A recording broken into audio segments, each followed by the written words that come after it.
Meu nome é Jonas Freitas Feijó, eu sou ex-aluno da Unicinos, me formei o ano passado na Unicinos. Tenho um carinho enorme pela universidade, para mim até hoje é melhor, então é um prazer estar ministrando uma palestra para essa universidade. Hoje eu trabalho com desenvolvimento de hardware e firmware no Instituto Senai de Inovação, então essa parte de desenvolvimento de firmware em sistemas operacionais de tempo real, não sendo tempo real também, é bem o meu chão, é o que eu trabalho dia a dia, foi o que foi voltado no meu TCC. Acho que eu não falei minha formação, sou engenheiro eletricista e técnico eletrônica também. Então, hoje nós vamos falar então um pouco sobre sistemas operacionais de tempo real. Por que eu gosto de falar desse assunto? Tá? Hoje em dia, com todo esse movimento de IoT e sistemas rodando na nuvem, sensoriamento, essas coisas, os sensores, eles costumam ser equipamentos de baixo custo e uma grande massa de dados que eles acabam e muitas vezes, e a maioria das vezes, tem conectividade. Então, já entra várias stacks de pilhas para ter conectividade com a internet, ter acesso a protocolo MQTT. Então, nós não conseguimos mais fazer aqueles programas simples com loop infinito, máquinas de estados, porque acaba se tornando muito complexo. Então, por isso, esse tema é muito importante. O sistema operacional tem outros, o Linux é o sistema operacional, o Windows é o sistema operacional, tem sistemas embarcados que rodam com o sistema operacional Linux, por exemplo, mas é muito mais caro fazer um sensor com Linux embarcado do que fazer uma placa com, por exemplo, com RTOS rodando dentro de um ARM que custa $5. Então, por isso da importância desse tema. Outra coisa é que pouca gente sabe trabalhar com FreeRTOS. Lá onde eu trabalho, a gente está tendo bastante dificuldade para encontrar pessoas qualificadas tanto para desenvolvimento de firmware em FreeRTOS, em outros sistemas operacionais. Basicamente, desenvolvimento de firmware está muito difícil de encontrar também. Então, quem tiver curiosidade e buscar por esse assunto, certamente não vai perder tempo. Então, vamos seguir na apresentação. Então, a agenda, o que a gente vai falar? A gente vai falar do Superloop, que é o que a maioria do pessoal que tem contato com C já programou. Máquinas de estados com decisão é quando tu já começa a ter um pouquinho mais de conhecimento e organização no teu código, tu começa a enxergar o sistema com máquinas de estados.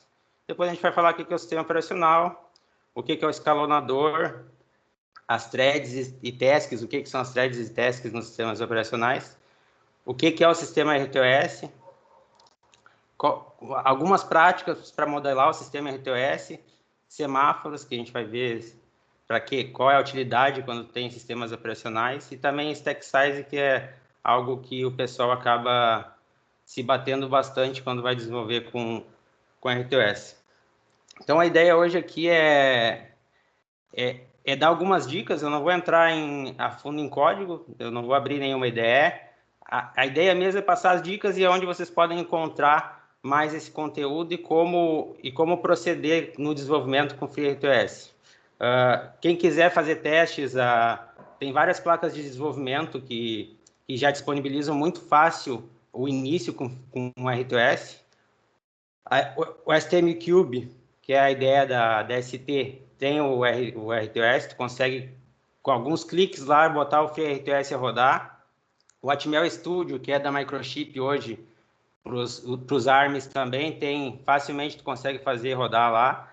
Tem a interface hoje do Renesa Synergy, que opera com outro sistema operacional de tempo real, que é o ThreadX, mas também que é muito fácil de fazer rodar. O que realmente o pessoal se bate é como organizar e por que usar ele. Então, por isso que é a abordagem do jeito que eu fiz. Então, vamos primeiro ali para o Super Loop, que é o que o pessoal mais conhece, né? O que é o problema, o grande problema do Super Loop? Tu escreve uma rotina de código, tem um loop infinito, e que todas as tuas rotinas rodam nele. Então, o grande problema aqui é se qualquer uma dessas rotinas, por exemplo, receber algum dado da serial, por exemplo, até o scanf ali do computador, por exemplo, ele fica aguardando que tu aperte uma tecla para ele se liberar. Ou uma UART, por exemplo, tu ficar fazendo pooling para receber algum dado de uma UART, ele vai travar. Quando ele chegar nesse ponto aqui, ele vai travar. Deixa eu ligar o laser aqui, fica mais fácil para eu mostrar. Então, por exemplo, começou a rodar, atualizou o display, chegou aqui na recepção da serial e não recebe mais nada via serial, ele não vai atualizar mais o display, não vai mais fazer debounce de teclas, não vai ler teclado. Então, parou por aqui o código, não executa mais nada. Esse é o grande problema do Super Loop. Qual a utilidade do Super Loop? Por exemplo, tu vai fazer o programa num pique ali com baixíssima memória, tu só quer ler uma temperatura e mostrar no display. E não tem outros eventos que ocorram aqui no meio que necessitem ser atendidos. Então, tu vai ler um sensor de temperatura, printar no display. Então, tu pode usar simplesmente o Super Loop. Não tem por que tu ir para um sistema mais complexo, gastar mais horas fazendo isso. Um outro ponto, uma outra técnica utilizada para quando tu já quer ter mais um controle de tempo e não ficar preso em estados, é fazer máquina de estados com decisão.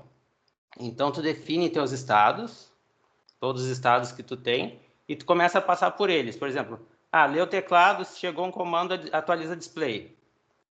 Se tem que escrever na serial, passa para o estado de escrever na serial. Isso tudo é feito com switch cases. Então, por exemplo, aqui dentro, se fosse necessário fazer um delay, simplesmente poderia pegar uma interrupção de timer e ficar num estado, passasse várias vezes por um estado e verificasse um tempo X que tu definiu e estourou. Mas mesmo assim, tu estaria rodando nos outros estados sem pausar a máquina.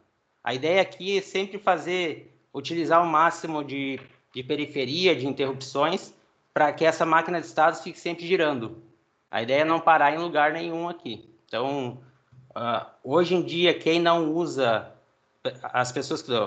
quem decide por não usar um sistema operacional de tempo real, que é um sistema de complexidade média, acaba partindo para a máquina de estados. Acredito que a boa parte ainda dos desenvolvimentos seja por máquina de estados, tá? Porque, como eu falei, tem pouca gente ainda que trabalha com RTOS e às vezes tem um pouco de medo também.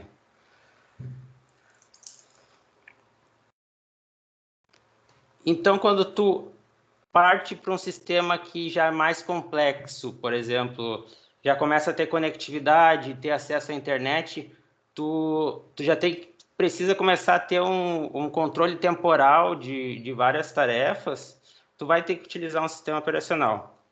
Então, primeiro aqui vamos ver quais são os blocos principais de um sistema operacional. É a camada de aplicação, basicamente onde rodam os nossos programas, as aplicações, né? Aplicação de leitura do ADC, aplicação de escrever num display e outras aplicações. Basicamente, o Linux também serve a essas camadas. Tu tem tuas aplicações, a tua tela ali rodando em cima de um kernel que é o kernel do Linux. Então, depois é dividido em kernel e o kernel faz acesso à CPU, memórias e os dispositivos do sistema. Então, o que a gente precisa? A gente precisa de um sistema multitarefas quando tu começa a ter uma maior complexidade. Então, em vez de tu ter só um loop infinito, vai ter várias tasks, que são vários loops infinitos, sendo chaveado rapidamente. Então, tu vai rodar um pouquinho aqui, rodar algumas instruções aqui, rodar outras instruções aqui, rodar outras instruções aqui. Isso alternando rapidamente parece que está rodando simultaneamente, mas na verdade não. Tem um dispositivo que é chamado escalonador, que é quem faz essa troca de contexto entre as tarefas. Então, ele vê qual é a próxima tarefa a ser executada e passa uma fatia de tempo para ela. Então, ela vai executar algumas instruções, vai passar para a próxima tarefa, executar algumas instruções. Então, esse chaveamento aqui, quem faz é o escalonador, que é um dos componentes principais do kernel. Então, outra coisa importante a ser verificada é que quando tu tem o chaveamento de uma tarefa para outra, tu tem uma troca de contexto. Então, existem estruturas de dados, como a stack, que é a stack size, para cada uma das threads, é onde é salvo o contexto atual dela, de variáveis, de variáveis estáticas, aonde que parou os registradores da CPU, o PC Counter, para aquelas instruções daquela tarefa naquele exato momento. Então, o kernel faz todo esse gerenciamento. Ele é o grande gerente do sistema. Ele manda em tudo, manda em memória, manda no escalonador e manda na mudança de contexto. Ele tem a gerência de tudo. Então, na verdade, o sistema operacional, quem roda ele é o kernel dele. Então, aqui olhando no tempo, o que eu falei no slide passado aqui, de chavear todas essas tarefas aqui, na verdade ele vai passando, tu tem a impressão que está tudo rodando instantaneamente, porque tu está rodando um pouquinho em cada tarefa, e como o core do sistema, o processador, roda em frequências altas, na casa de megahertz e gigahertz para casa de PCs, né? Então acaba nos parecendo que estão todas as tarefas executando ao mesmo tempo, mas não é bem assim que acontece. O que acontece foi o que eu falei, elas são chaveadas, então tu tem uma fatia de tempo em cada uma executando. Isso que faz parecer que estão todas executando ao mesmo tempo. Essa é a grande ideia do sistema multitarefas. Aqui ainda não estou falando de sistema operacional de tempo real. O Linux faz isso aí também. Ele tem um escalonador que vai chaveando entre todos os processos e aplicações do sistema. E o que são as aplicações, as threads ou tasks? No caso do Linux, threads, e no caso do sistema operacional de tempo real, as tasks. São os nossos programas que lá dentro tem um IO-True, só que tu consegue tarefas que vão travar, que ficam esperando eventos ou ficam esperando alguma entrada, tudo que for simultaneamente, tu cria uma task para ela. Então, nenhuma task vai esperar outra, a não ser que tu solicite. Mas elas não vão travar que nem aquele caso inicial que eu expliquei, de parar na leitura da serial. Não vai ocorrer porque o escalonador vai estar passando por todas e não vai ficar lá esperando a serial enviar um byte. Ele vai escalonar nas outras tarefas e vai executar as instruções das outras tarefas, fazendo com que os outros programas rodem enquanto tem um aguardando algum evento, alguma entrada. Então, aqui é aquele exemplo inicial do loop infinito, só que já com um sistema operacional multitarefas rodando. Então, tem uma task que fica lendo teclas, enviando dados e atualizando display, e tem outra que só fica recebendo e enviando dados do serial. Então, essa aqui pode parar até receber um byte, que é aí sim que ela vai executar, mas ela pode ficar parada e essa aqui vai ficar executando, fazendo as tarefas dela sem parar para esperar uma rotina que aguarde um byte, por exemplo. Então, agora, como a gente explicou que é um sistema multitarefas, a gente vai falar sobre o que é o RTOS. Aqui tem um grande porém que está usando o RTOS porque ele é um sistema multitarefas e muitas vezes não sabe porque a sigla RT ali na frente dele, né, de real time. Ele pode ser usado como sistema operacional, porque ele acaba Ele acaba fazendo deixando as tarefas simultâneas, mas ele é muito mais poderoso para fazer controle e tudo mais por causa da característica RT dele. Então, o que o sistema operacional de tempo real espera? Ele é baseado em eventos e entradas, que basicamente isso aqui são os blocos básicos de um sistema. Tu tem uma entrada, tu tem eventos ou estímulos, tu faz um processamento e tem a saída. Quando tu precisa de tempo real, tu tem uma restrição de tempo, uma restrição nesse tempo entre receber um evento, processar e ter uma saída. Então, o sistema operacional de tempo real consegue entregar isso de forma... Tu conhece esse tempo aqui. Ele não executa da forma mais rápida, ele não é mais rápido que outros, mas tu consegue saber em que tempo que ele vai executar. Então, o que eu falei antes ali, ele aguarda eventos e ele é utilizado em sistemas que têm restrição de tempo. Então, o que quer dizer essa restrição de tempo? Ele precisa de um determinismo, isso que eu grifei aqui. Então, a grande palavra para o sistema de tempo real, tu tem determinismo. Tu conhece todas as características dele e tu sabe quando ele vai te atender. Voltando aqui, ó, por exemplo, o Windows. Vamos ao velho e bom Windows que não nos obedece. Vamos imaginar que o airbag do carro fosse controlado por um sistema operacional que fosse o Windows e não fosse real-time.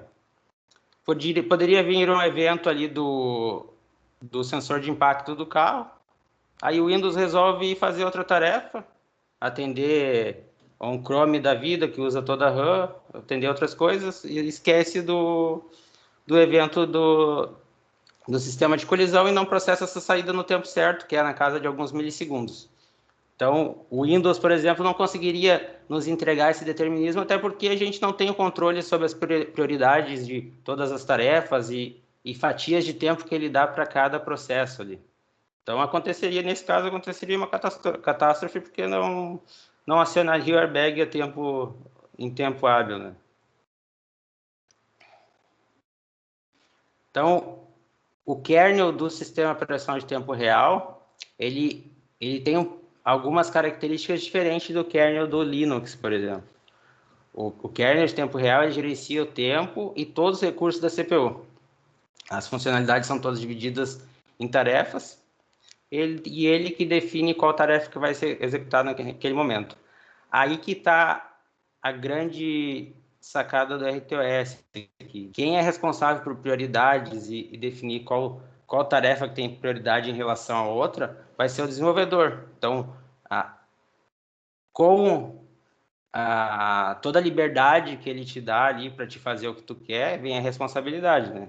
Então, tem que saber o que está fazendo, tem que saber atribuir as prioridades corretas a essas tarefas para que o sistema não ocasione problemas que quando tu mudou de um sistema de máquinas de estados que tu sabia operar, que faz tudo via interrupção e estados, e vai para um sistema que tu não sabe que tu tem a responsabilidade de definir as prioridades, ele não vai funcionar como tu quer e tu vai acabar achando que é um sistema operacional ruim, que não atende no tempo. Na verdade, ele tem um determinismo, tu é responsável por definir as prioridades dele. Então, quando que as prioridades das tasks são definidas? É no momento que tu cria thread lá no sistema operacional. No caso do FreeRTOS, logo quando o sistema começa a rodar, tu cria as threads antes de inicializar o escalonador. No caso, aqui existe uma confusão, tá? Tem que ficar ligado. O FreeRTOS, as prioridades vão de 0, de menor prioridade, até a máxima que é configurada. Então, por exemplo, se a máxima é 20, ele vai de 0 a 20, onde a prioridade 20 é a que tem maior prioridade em cima das outras, então ela vai ter preferência. Alguns outros sistemas operacionais é o contrário, tá? A de maior prioridade é a 0. Então tem que ficar ligado nisso quando mudar, por exemplo, de um FreeRTOS para um thread UX, que é o que é utilizado que a Renesa utiliza. Então, um pouquinho do que eu falei antes ali do que é por que tu precisa do determinismo, né? Existem sistemas operacional que são software real-time, então um atraso de resposta no display de touch, falha na transmissão de 1 segundo de voz. Isso são sistemas software real-time que, na verdade, alguém que pegou e utilizou o sistema operacional realmente para ficar mais fácil toda a questão de gerenciamento de tempo. Então, ele não está muito preocupado com atrasos de segundo ou de milissegundos. Agora, tem o hard real-time que, se não for atendido no tempo certo, pode causar algumas catástrofes. Como eu falei ali, o sistema de airbag, e outra, puxando um pouco para a nossa área lá, por exemplo, drivers de potência, quando vai fazer o acionamento do zero cross. Então, se tu ratear ali, por exemplo, em acionamento de transistor ali para um inversor de frequência de potência, tu vai arrebentar os transistores de saída, vai queimar toda a saída. Então, tu tem que ter determinismo para atender a saída. E o que seria o determinismo? Como tu conhece tu conhece teu sistema, tu que está definindo a prioridade, tu sempre vai conhecer esse jitter aqui, que é, por exemplo, uma saída pulsando. Ela vai balançar aqui em forma de uma normal, mas tu vai conhecer qual que é esse vazamento aqui. Diferente de um Windows, por exemplo, que tu pode ter um ciclo correto, até o Linux, que não seja de tempo real. Já existem os Linux de tempo real. Jonas, tem uma pergunta do Felipe Nicole ali no chat, perguntando, então, o sistema RTOS consegue interromper a execução de uma task? É uma pergunta dele. Sim. Em casos de... Eu vou chegar mais para frente e explicar um pouco mais sobre isso. Tem dois modos do sistema operacional. Tem de tempo real, tem o colaborativo, que ele vai definir as fatias de tempo. Então, cada tarefa vai ter uma fatia de tempo ela vai ser atendida na vez dela e conforme a prioridade dela. E também tem o sistema pré-eventivo. Esse, sim, no momento que a tarefa de maior prioridade interrompe, ele sai da outra tarefa que ele está, por mais que esteja na fatia de tempo dela, e vai para ela. Então, no caso, o exemplo de novo ali do airbags, tem um evento de colisão, ele vai para a task de maior prioridade. Então, é exatamente isso. Pelas prioridades das tasks, tu sabe quem vai rodar primeiro e tu sabe que tu vai atender ela. Então, tu vai ter um determinismo de tempo para tuas tasks de maior prioridade. Mas mais adiante eu vou falar sobre esses modos de escalonamento também.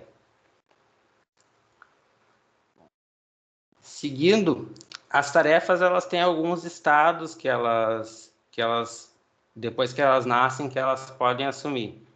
O estado suspenso, que eu basicamente pouco utilizo nos meus projetos. Depois que eu crio uma task em sistema embarcado, dificilmente tu vai matar ela. Estado bloqueado, que é... Agora eu vou começar a falar bastante de eventos, que é o estado que as tarefas mais ficam. Elas ficam aguardando o evento, então tu recebe...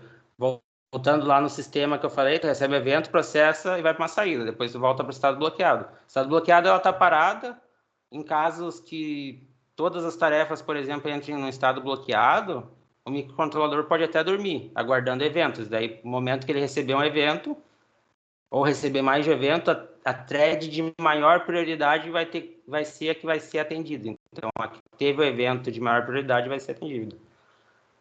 Tem a tarefa que está pronta para ser executada. Isso aqui é depois de um evento, por exemplo, ou tu acordou ela está pronta para ser executada, ela executa. E a tarefa que está executando.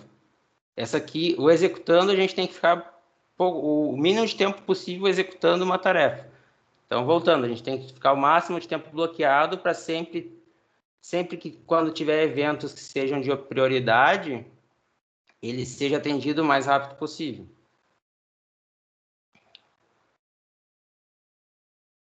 Então, o que eu falei antes ali, complementando ali, tem dois modos escalonador de RTOS, que é o modo preemptivo, que ele vai ter as fatias de tempo dele, mas além disso, ele vai atender sempre a thread de maior prioridade, então ele vai sair de uma thread para outra se vir de maior prioridade, e o modo de colaborativo.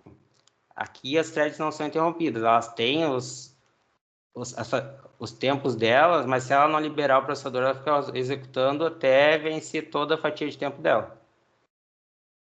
Então, de forma geral, quando tu está usando o sistema operacional de tempo real e tu precisa do determinismo, basicamente tu roda no modo preemptivo. Dificilmente tu roda no colaborativo. Então, ali eu falei das fatias de tempo, né? Então, o que são as fatias de tempo? Quando tem, por exemplo, threads de mesma prioridade, ou uma thread só rodando, ela vai rodar na fatia de tempo dela, parar aí para idle task. Essa idle task aqui é a thread de controle do RTOS. Basicamente, ela fica nessa, só que ela tem pouca prioridade. Então, roda ela na fatia de tempo, fica uma fatia de tempo na idle task. Aí aqui, para esse caso, que é um sistema que é preemptivo, ó, ele chegou na fatia de tempo da task 2, mas foi gerado um evento na task 1, uma task que não fica sempre rodando, mas estava aguardando o evento. No momento que ela recebeu esse evento, e ela era de maior prioridade, o processador foi entregue para ela, então escalonou para ela, aí ela roda, faz o processo, gera a saída dela, depois entrega para finalizar a fatia de tempo para a task que estaria na sequência. O time slice e toda a base de tempo do RTOS, ela roda em cima do tick interrupt, que é uma interrupção do sistema que dá a base de tempo para todo o sistema operacional para o RTOS. No caso do FreeRTOS, lá no ponto H dele, FreeRTOS config.h, tu define a frequência que o sistema roda. Por exemplo, se tu está numa frequência 100 Hz, a tua base de tempo vai ser 10 milissegundos. Então, tudo que for relacionado, quando tu vê a palavra tick no sistema, tem que saber que a base de tempo vai ser relacionada a esses 10 milissegundos. Então, ó, é esse cara aqui que é o tick interrupt que faz o escalonador ir para a próxima tarefa. Ele tem uma interrupção dele que tu consegue fazer, se quiser fazer mais alguma outra contagem de tempo, mas tem que ser muito breve, tu pode utilizar a interrupção dele.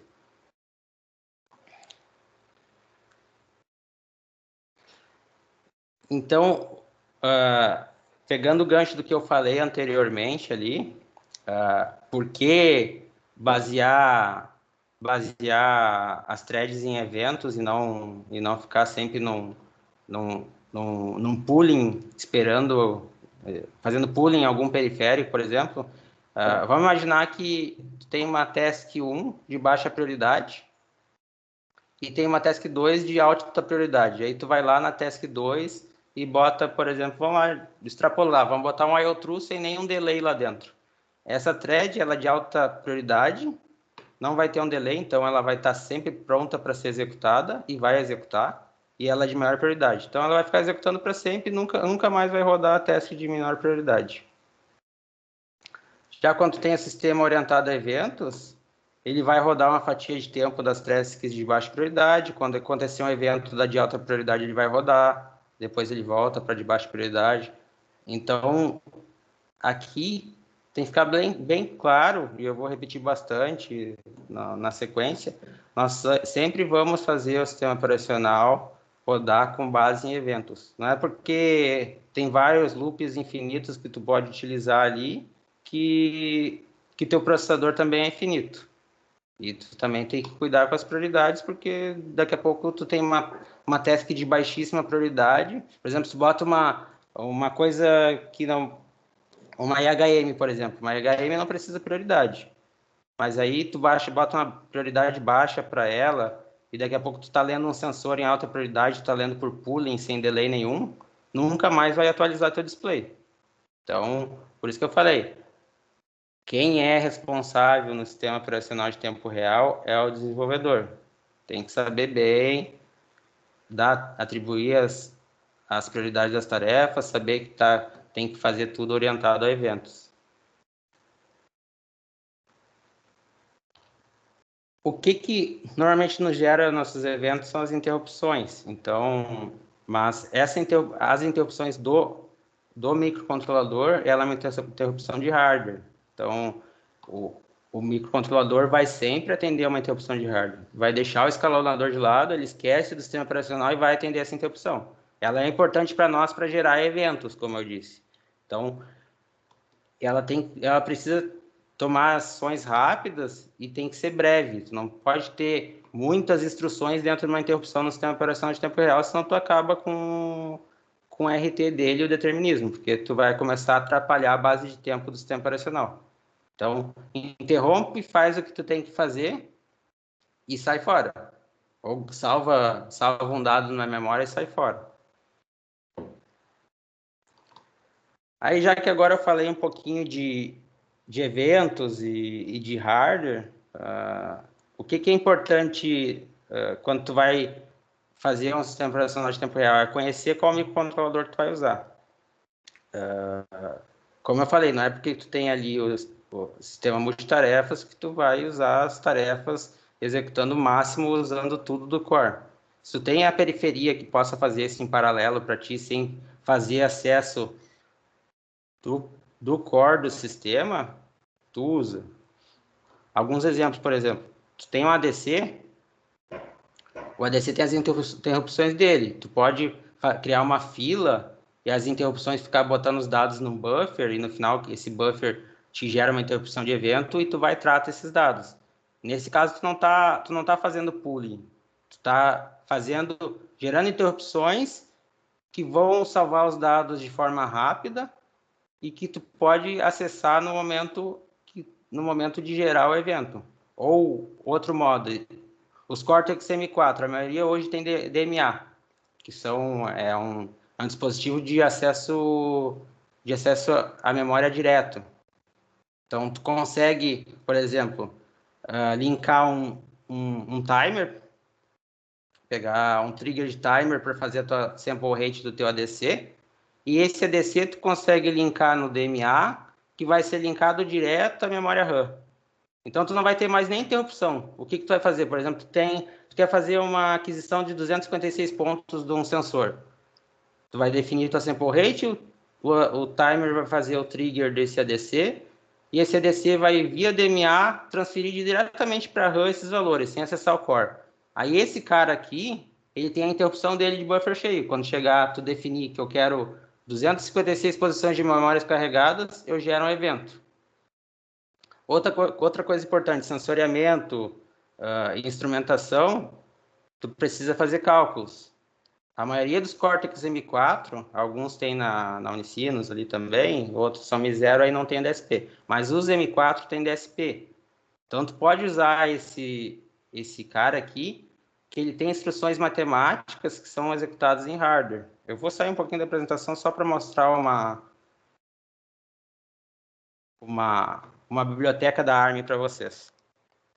Aquele bloco de DSP ali, ele tem, pela ARM, que é quem é dona dos Cortex de todos os ARM, é a Keio. A Keio fez essa biblioteca CMSIS DSP, que utiliza esse periférico de DSP, que tem instruções matemáticas ali, para fazer funções matemáticas, desde funções básicas, vetorial, offset, soma, até funções complexas, como cosseno, magnitude complexa, filtros. Aqui também tem, num desses blocos aqui tem a parte de transformadas, ó. Então, FFT, isso aqui, quem quiser pesquisar mais sobre, é muito útil hoje em dia para fazer medição de harmônicos, de energia elétrica, por exemplo, ver qual frequência, por exemplo, com o acelerômetro está vibrando. Isso aqui esse cálculo é entregue muito rápido via DSP, porque é executado em hardware, essas instruções. Ele não usa o core para fazer esses cálculos. Diferente de quando tem tudo executado em software, que são várias iterações ali que o core tem que fazer para executar, por exemplo, isso acontece aqui quando tu usa essa biblioteca DSP. Ela é acessada pela ArmMath, só que aqui, eu estou mostrando para vocês podem acessar depois, tem um passo a passo de como incluir essa biblioteca para fazer acesso ao periférico de DSP. Deixa eu voltar lá. Então, deixa eu voltar para o laser aqui. Esse bloco aqui é muito importante hoje em dia para fazer esses cálculos rápidos. Só um exemplo, tá? Eu fiz meu TCC, eu fiz um analisador de energia que precisava calcular a transformada rápida de Fourier para fazer a medição de harmônicos da rede elétrica. No computador, quantidade de pontos, 2048 pontos, por exemplo, para calcular demora em torno de 1 segundo a 2 segundos ali no MATLAB. Ou se fosse usar um Cortex sem esse DSP, que não tem essas instruções, que ele ia fazer as iterações, no micro ia demorar em torno de uns 3 segundos. Quando tu tem esse dispositivo para te ajudar, esse bloco DSP, eu fiz esses 2048 pontos em 2 milissegundos. 1000 vezes mais rápido do que ficar usando o core para fazer iterações. Então, sempre quando tem periferia para gerar eventos disponíveis e conseguir ligar um periférico no outro para colocar dados para a memória RAM e tu só utilizar realmente o core quando tu precisa, tu vai ter o teu sistema operacional livre para fazer outras operações. Então, depois que a gente falou bastante ali do que é o RTOS e drivers e periferia, a gente vai falar um pouquinho sobre alguns métodos, boas práticas para modelar sistemas operacionais. Tá? Eu divido, isso aqui é uma regra, é uma prática que eu utilizo. Tá? Eu divido o sistema em camadas, que tu torna ele mais modularizável e tu consegue enxergar quem conversa com quem e qual o nível que vai. Então, aqui vão ter diversos blocos. Nós podemos, sempre que for necessário utilizar, por exemplo, a parte de drivers, periferia, a gente vai dar prioridade para os drivers que o fabricante disponibiliza. Então, tu tem a camada de drivers para o fabricante, que vai acessar o ART, vai acessar ADC e tudo mais. Só que isso não tem uma compatibilidade direta com as aplicações. Então, tu cria uma outra camada de drivers. Esses drivers vão conversar com as aplicações, com cada uma das tasks. Qual é a vantagem de fazer isso? Por exemplo, eu troquei de microcontrolador, saí de um Atmel para um ST. Eu vou lá, arranco esse bloco aqui, boto outro bloco, mudo aqui dentro para manter a compatibilidade, não preciso mexer na minha aplicação. Então, tu torna o sistema mais modularizável. Aqui, as aplicações devem ser criada uma aplicação para uma task para cada rotina que for rodar simultaneamente e o sistema operacional que pode conversar com todos os blocos. Então, vamos falar um pouquinho sobre cada bloco e já mostrando algumas funções no caso, baseado no FreeRTOS.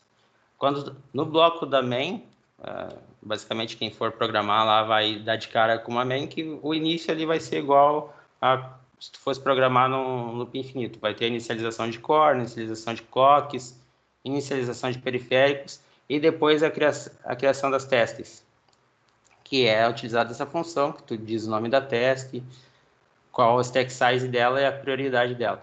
Depois que começa a rodar em si o sistema operacional, que é o escalonador, né? Quem vai ficar rodando a fatia de tempo de cada uma das tasks. Já no bloco da aplicação, o interessante aqui, já agora falando de novo de boas práticas, é criar uma pasta para aplicação, por exemplo. Aí nós criamos um arquivo, um .c e um .h para cada aplicação. Por que isso? De novo, torna o sistema modularizável e tu consegue colocar tudo que for de analógica, por exemplo, variáveis analógicas vão estar aqui dentro da analógica, variáveis privadas a esse ponto C. E se tu precisar acessar alguma função, alguma variável desse ponto C por outra task, elas estão no mesmo bloco e tu vai deixar pública essas funções para ser acessadas pelos outros blocos. Uma tática aqui, por exemplo, se tu quer acessar uma variável de outra tarefa, usar external e global em sistema operacional mais profissional é proibido, tá? Isso não pode mais, external eles esqueçam. E variáveis globais no bloco principal esqueçam também. Então, o que se faz é criar rotinas de get e set, e tu deixa elas públicas. Por exemplo, tu quer setar uma variável do teclado lá na analógica. Tu cria uma função set, que ela vai ser pública no ponto H, e aqui no teclado tu vai acessar ela e dizer o valor. Aí aqui dentro, nessa função que tu vai estar privada no ponto C, tu pode fazer todas as seguranças necessárias para acesso àquela variável dentro desse bloco. Então, tu divide em blocos e tu tem uma maior modularidade. Aqui no ponto H também a gente costuma botar todos os defines e enums para tu conseguir acessar fazer os cálculos necessários com as variáveis estáticas do sistema, os defines do sistema. E aqui voltando, o que basicamente tem o bloco, o while principal de cada task, basicamente vai ser a task, dentro dela vai ter um for, que vai rodar, vai ficar, esse for aqui um outro modo de escrever o nosso loop infinito. Então, basicamente, aguarda evento e processa evento. Aguarda evento e processa evento. Esse wait event aqui, gerando link lá para guardar evento, a hora que ele chega aqui, é o momento que a task está bloqueada. Então, eu posso ter várias tasks bloqueadas e só uma rodando. Eu posso ter todas bloqueadas e o sistema entrar em sleep, por exemplo. É o sistema dormir, né? Hoje, a internet das coisas, a maioria das coisas são alimentadas via bateria. Então, a maior parte do tempo desses sistemas alimentados por bateria, eu digo que em torno de 99% do tempo eles estão dormindo. Eles só acordam porque recebem um evento, processam o evento e publicam alguma coisa.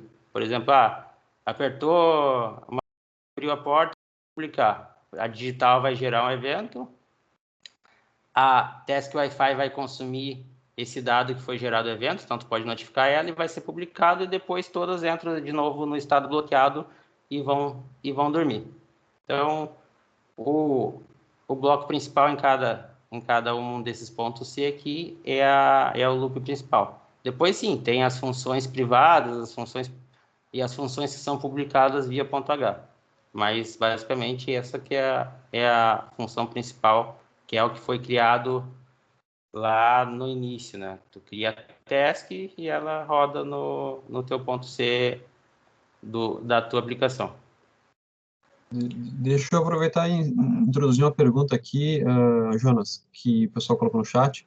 O Felipe Nicole pergunta o seguinte: existem formas de avaliar no FreeRTOS esse uso do CPU pelas tasks? Ele fez essa pergunta um tempinho atrás, então não sei se tu já não acabou respondendo. Tem. O FreeRTOS tem uma ferramenta que eu vou mostrar no fim. Tu consegue ver quantas vezes rodou uma task, o stack size que ela usou, e qual a prioridade dela e qual o estado dela no momento. Digamos, eu vou mostrar depois, tu consegue, com uma função, gerar um Ctrl-Alt-Del ali, se for ligar com o Windows, tá? E ele tem mais uma pergunta aqui também. E uma task interrompida consegue voltar sua execução ao mesmo contexto, nas variáveis locais, né? Ou ela precisa reiniciar?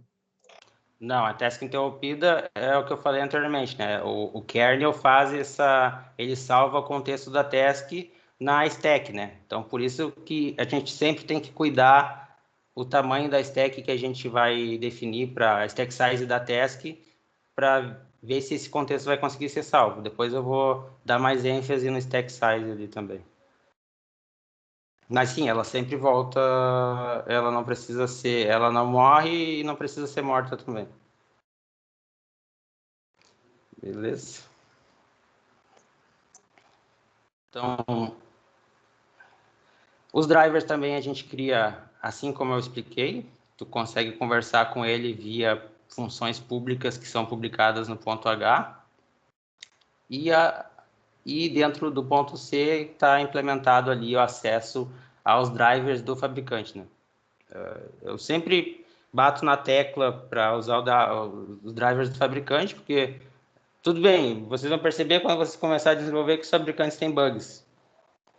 Aí tu vai reportar para eles e vão se obrigar a corrigir os bugs. Mas os ARMs, os microcontroladores ARMs, se for, por exemplo, olhar registrador a registrador do ADC ou da UART, provavelmente tu vai deixar passar algum tratamento de erro que o fabricante previu. Então, se tem o driver fabricante, utiliza ele, testa ele, até se tu achar um bug, reporta e provavelmente eles vão te dar um meio de corrigir aquilo até que saia uma nova versão do driver. Aqui só pegando cada um dos principais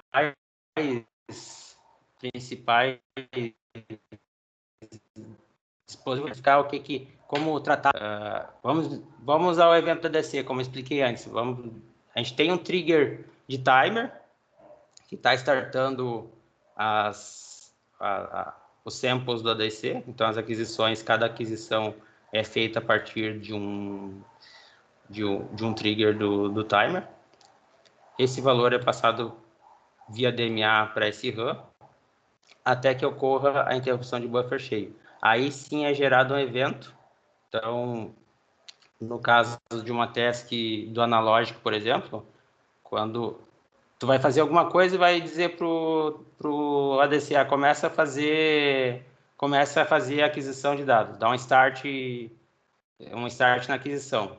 Depois que deu um start na aquisição, tu vai ficar no estado de wait event. Tu vai aguardar até que esse evento seja gerado pelo buffer cheio, por exemplo, do DMA. Então, tu está fazendo 256 amostras, por exemplo, com a task do ADC parada, ela está bloqueada, então não está usando CPU, mas tu está usando periférico para trabalhar para ti. Tu não está usando core. Mesma coisa do ART. O ART aqui eu não exemplifiquei com DMA, mas dá para fazer com DMA também. Ela vai ter as interrupções dela, mas é a interrupção. Ela recebe um byte, guarda na fila e fica guardando, por exemplo, um número X de bytes para um frame de algum protocolo específico e gera o evento. Aqui tem algumas implementações, além de número de frames, alguns ARMs geram interrupção depois de um tempo X sem tu receber bytes, então a gente gera essa interrupção. Existe outra opção de tu colocar um timer, que é startado a partir do primeiro byte, e tu vai colocando na fila os dados, vai colocando na fila e vai dando um reset nesse timer até que tu para de receber bytes. Aí tu parou de receber no último byte, como tu não deu o reset num timer, por exemplo, ele vai te causar uma interrupção de timer. Então, tu tem o teu frame carregado na fila, só que tu vai gerar só um evento. Vai gerar uma vez só um evento que vai dizer para ti, ó, o frame está no fim porque eu não recebi mais nenhum byte. Então, gera o evento lá para a aplicação dizendo que tu tem um novo frame. Agora, o evento de entrada digital é basicamente tu configurou uma borda lá para ser interrompida, recebeu a borda, gera o evento para a aplicação e a aplicação faz o que ela tem que fazer ali para aquele evento. Eu falei bastante de evento, então aqui para o caso do FreeRTOS é a API que ele utiliza para eventos. Então tu cria um grupo de eventos e tu seta os bits nesses eventos nas tuas interrupções, por exemplo. Para caso de interrupções, sempre tem que usar as funções da API que tem from e ISR aqui, que ela cuida para não bloquear o sistema operacional. Então, tu gera um evento e lá na tua task, por exemplo, tu vai ter a função que vai ficar guardando os bits. Tu pode cadastrar mais de um bit. Por exemplo, 7 bits eu quero que fique aguardando eventos do ADC e da serial. Então, tu faz uma máscara com os 2 bits, ele só vai sair desse wait event quando gerar os eventos. Tem uma outra opção aqui, aí agora eu vou dar um toquezinho para que é o momento certo. Às vezes, a maioria dos sistemas operacionais tem o watchdog, né, que é o que fica cuidando se o sistema está rodando. Às vezes, em alguns casos, tu fica muito tempo aguardando um evento e tu não reseta teu watchdog. Se não reseta teu watchdog, ele reseta o micro. Então, tem a opção nas APIs de aguardar evento para te botar um tempo máximo em ticks para ser esperado. Então, define ali que, por exemplo, se teu watchdog ele tem que ser resetado a cada 5 segundos, acorda a task ali de 4 em 4 segundos só para ir lá resetar o watchdog para ele não resetar a CPU. Outro mecanismo também utilizado, que esse aqui ele pode ser definido no nível mais alto lá da main, antes das tarefas, e ele é um mecanismo que ele pode ser utilizado de qualquer tarefa para qualquer tarefa, que são as queues. Então, tu vai guardando dados nela, uma tarefa vai guardando dados nela, que vai sendo enfileirada, e uma segunda tarefa pode ir retirando esses dados da fila. É um mecanismo, alguns projetistas usam, outros não. Eu costumo usar mais get e set de variáveis. Esse aqui, se tu está iniciando, ele é mais seguro porque ele já faz as implementações de segurança ali para te não ter acesso simultâneo ao mesmo dado. Falando em acesso simultâneo, então, como eu falei que eu faço o set e o get de variável, por exemplo, ou quando tu vai acessar mais de um periférico, tu tem que cuidar de exclusão mútua, ou sessões críticas. São locais que ou tu vai acessar a mesma memória por duas tasks, por exemplo, tu vai acessar uma variável da task analógica, vai lá, acessa uma variável na task digital, e a própria task digital está tentando escrever naquela variável ao mesmo tempo. Então, tu bota mecanismos de exclusão mútua. No caso, o mais utilizado, que é utilizado no FreeRTOS, é o semáforo. Então, tu pega o semáforo para ti, faz o que tu tem que fazer, mexer numa variável, escrever numa UART, ou qualquer coisa que tenha que ser protegido, e depois tu libera ele. Então, aqui só uma ilustração. Tu tem o teu semáforo, a tarefa 1 pega o token, usa o recurso compartilhado, por exemplo, uma UART. A tarefa 2 tenta pegar o semáforo, chegou num ponto dela lá na rotina, por exemplo, a task digital chegou num ponto que precisa escrever alguma coisa na UART. Mas a tarefa 1 está escrevendo na UART. Aí chegou no semáforo, alguém já pegou o token. Então, ela vai ficar bloqueada ali. Então, aquela tarefa fica no estado bloqueado até que a tarefa 1 libere o token novamente. E a tarefa, no caso a digital, possa pegar o token e usar o recurso compartilhado. Como eu falei antes ali, foi a dúvida de salvar o contexto, um dos dispositivos que salva o contexto é o stack, a stack de cada uma das threads. É onde vai salvar as variáveis locais, salvar os registradores, parâmetros durante a chamada das funções. Esse cara, ele tem um risco, se tu definir um valor baixo para ele, de acontecer stack overflow. Então, o sistema operacional brinca se der overflow numa thread e tu não tratar aquilo, se não matar ela e reiniciar ela. Então, tem mecanismos para te utilizar, verificar qual o uso da stack, justamente porque não é algo tão fácil de calcular. Tu basicamente teria que conhecer muito bem do sistema operacional, conhecer a assembly, ver como é que ele está salvando as variáveis para definir o stack size. Então, tu joga um valor alto, que tu não vai estourar a tua memória RAM e basicamente somando todas as variáveis até aquela task e botando mais um valor em cima, e define esse valor para todas as tasks. Aí depois tu deixa, por exemplo, o teu sistema rodando, estressando ele o suficiente para ele utilizar o máximo do do processamento de cada task, e tu vai utilizar algumas ferramentas que vão te dizer o quanto daquela stack está usando. Uma delas é essa função aqui, que ele te retorna o quantos bytes aí estão livres da stack. Então, tu rodou 1 hora e chegou um momento que o teu stack size lá, por exemplo, é de 1024 bytes. Aí tu deixou rodando 1 hora, tu viu que só tem 24 bytes usando. Aí, usou 1000 bytes. Aí tu já acende o alerta, né? Tá muito próximo, qualquer exceção que ocorra aqui vai estourar, vai dar overflow na stack. Então, já joga pelo menos uns 25% em cima daquele valor para cima para te ter segurança. Outra ferramenta, que aí foi a que eu falei do Control-TDEL, né? Dando referência lá ao Windows ou o sistema do Linux, que também gera algo parecido, é o vTaskList.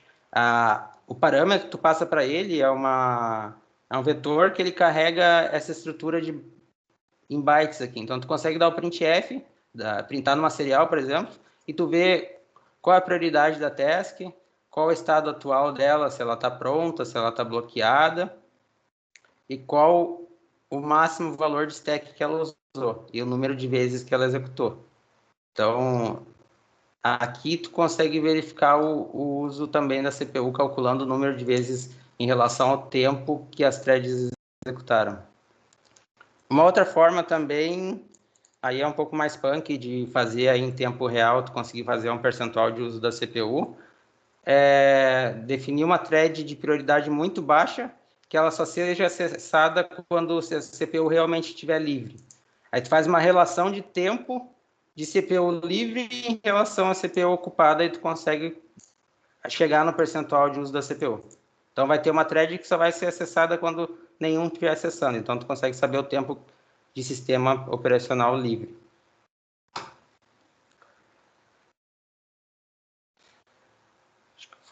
Até falei um pouco rápido. Aqui eu vou falar um pouquinho das principais referências ali do Brasil, um sistema operacional de tempo real, que é o Sérgio Prado. Sérgio Prado é referência no Brasil, ele dá consultoria, ele dá cursos. Alguma coisa desse material eu me baseei no curso dele. Eu fiz o curso de FreeRTOS com ele. E outro cara também é um cara que dá cursos nos Masters Brasil, que é o congresso da Microchip. Quem dá esse curso é o Rodrigo Almeida, de uma faculdade de Minas Gerais, ele é muito bom também. Vocês vão ver que aqui tem o Sérgio Prado e ele tem uma abordagem diferente.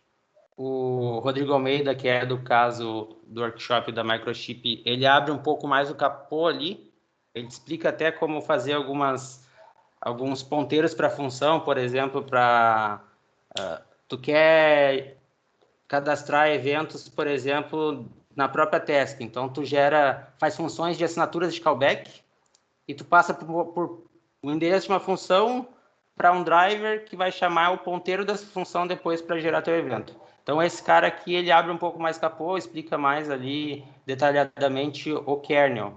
O Sérgio Prado já fala um pouco mais de aplicação. Então, ele explica mais os dispositivos do FreeRTOS. Que mais? A Renesas também tem algum material de RTOS, mas é um pouco mais complexo. O RTOS deles é um da ThreadUX, que foi comprado há pouco tempo pela Microsoft. Então, a Microsoft comprou um sistema operacional de tempo real. Ele é um pouco mais parecido com o Linux. Renesas tem um suporte legal para esse caso, a ST também tem suporte legal para o FreeRTOS, a Atmel também. Esses principais fabricantes têm suporte para o FreeRTOS e tem suporte físico no Brasil, o pessoal atende bem, então quando forem definir, vejam bem o fabricante do microcontrolador e vejam se tem suporte no Brasil, porque se não tiver suporte no Brasil e vai chegar no momento que tu vai achar um bug, tu precisa que eles corrijam. Bom, pessoal, acho que era isso. Não sei se alguém tem mais alguma dúvida. Tem uma perguntinha no chat aí do Wesley. Ele pergunta o seguinte: qual a diferença entre usar o modo preemptivo ou usar o modo colaborativo, executando tarefas de altas prioridades e interrupções? O modo colaborativo ele só vai entregar o escalonador depois que ele cumprir a fatia de tempo dele. O preemptivo não, o preemptivo ele consegue interromper quando tem diferentes prioridades. E outro exemplo é, por exemplo, se tu tem no modo preemptivo, se tu tem todo mundo com a mesma prioridade, então vai cumprir a fatia de tempo. Então vai ser sempre time slice. Então, quando tem mesma prioridade, em ambos os casos eles cumprem a fatia de tempo. Fechou, Wesley? Acredito que é isso, né? Nós estávamos comentando mais cedo, Jonas, a respeito aqueles recursos de hardware que tem no controlador, né, que muitas vezes acaba a gente nem acessando, nem sabendo que existe, né? Mais alguma dica quente, assim, que pode ter de recurso de hardware? Aquela ali é a do DSP principal, tá? O pessoal acaba fazendo na mão. A outra dica é sempre estressar ao máximo os periféricos mesmo. Então, se tem DMA, usa o DMA. Tem alguns processadores que têm blocos para linkar periféricos. Por exemplo, tu linka uma interrupção digital a um timer para fazer um contador. Então, tu não precisa fazer uma interrupção para contar. Então, tu pega o timer e usa o próprio contador do timer. Tu usa como fonte de contagem a interrupção para o timer e tu conta no periférico e, por exemplo, interrompe depois no valor que tu quiser ou acessa aquela contagem quando tu quiser. Então, a dica é sempre usar o máximo recurso de hardware e deixar a CPU disponível. Sim, aí tu nem descreve, no caso, dentro do timer, tu nem descreve nada, né? Ele passa reto, né? Só inicializa ele e era isso, né? A interrupção, por exemplo, a borda de interrupção a interrupção externa, por exemplo, tu não liga a callback dela, então tu não acessa a core. E o timer, por exemplo, se tu quiser só ler valores, tu não liga a interrupção dele também. Tu vai ler o contador dele quando tu quiser. Ou se tu quiser fazer debounce, assim também dá. Só que aí tu usa a interrupção. Tu diz, aconteceu a interrupção de borda ali de uma entrada, tu dá um start num timer, aí ele vai contar, ele vai te interromper dizendo, o meu pino subiu e já passou o tempo de debounce. Aí tu considera a partir daquele tempo ali. Então dá para fazer até debounce em hardware muitas vezes.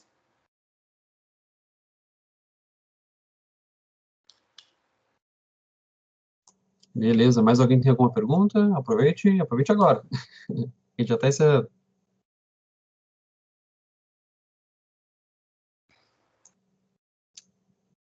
Legal.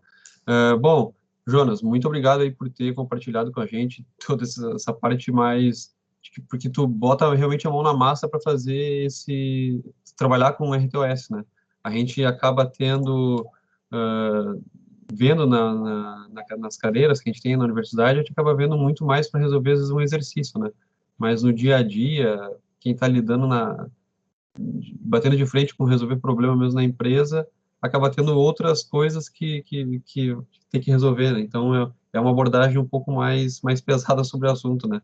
Mas muito bom tudo que tu compartilhou com a gente.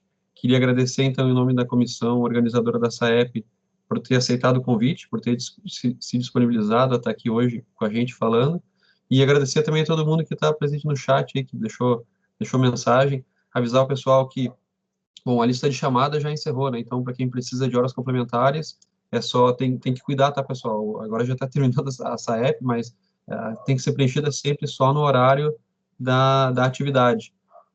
Não deixem de participar também do sorteio que a gente vai estar fazendo, vai ser hoje já no final da atividade de Wi-Fi que vai ter.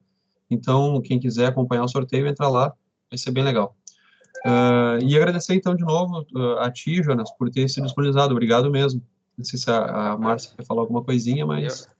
Eu que agradeço, foi um prazer. Então tá. Beleza, pessoal? Valeu. Boa noite para todo mundo aí e a gente se vê na próxima atividade. Valeu, Jonas. Obrigado. Abraço, boa noite, viu? Feito, boa noite, valeu, pessoal.